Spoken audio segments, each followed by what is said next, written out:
അനന്യാസിന്റെ താല്പര്യം ശൗൽ ഒരു കുലപാതകനും സഭയെ മുടിച്ചവനും സഭയെ ദ്രോഹിച്ചവനുമാണ്. അവനെ സൗഖ്യമാക്കാനോ അവന് വേണ്ടി പ്രാർത്ഥിക്കാനോ പോകാൻ തയ്യാറല്ല. പക്ഷെ ദൈവം പറയാണ്, ഇപ്പോൾ അവൻ പ്രാർത്ഥിക്കുകയാണ്.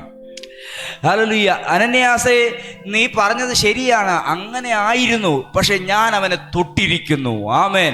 അവൻ തൊട്ടത് കൊണ്ട്, അവൻ എന്നെ തിരിച്ചറിഞ്ഞത് കൊണ്ട് ഇപ്പോൾ അവൻ പ്രാർത്ഥിക്കുകയാണ്. ഇപ്പോൾ അവൻ പ്രാർത്ഥിക്കുകയാണ്. ഞാൻ പറയുന്നു, നിങ്ങൾക്ക് വിരോധമായി നിന്ന ചിലരെ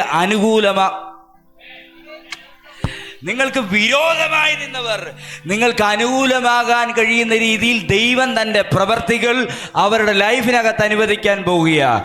ശൗലിനെ തൊട്ടതുപോലെ, ശൗലിനെ ദൈവം പൗലോസാക്കി മാറ്റിയതുപോലെ, പ്രാർത്ഥിക്കാത്തവനെ പ്രാർത്ഥിപ്പിച്ചതുപോലെ, കർത്താവേ എന്ന് വിളിക്കാത്തവനെ കർത്താവേ എന്ന് വിളിച്ചതുപോലെ, ഇന്ന് ഈ പട്ടണത്തിനകത്ത് ചിലരെ വിളിപ്പിക്കാൻ ദൈവം തൻ്റെ പ്രവർത്തികൾ അവരുടെ ലൈഫിനകത്ത് അനുവദിക്കാൻ നിങ്ങൾ പ്രാർത്ഥിച്ചാൽ സംഭവിച്ചിരിക്കും.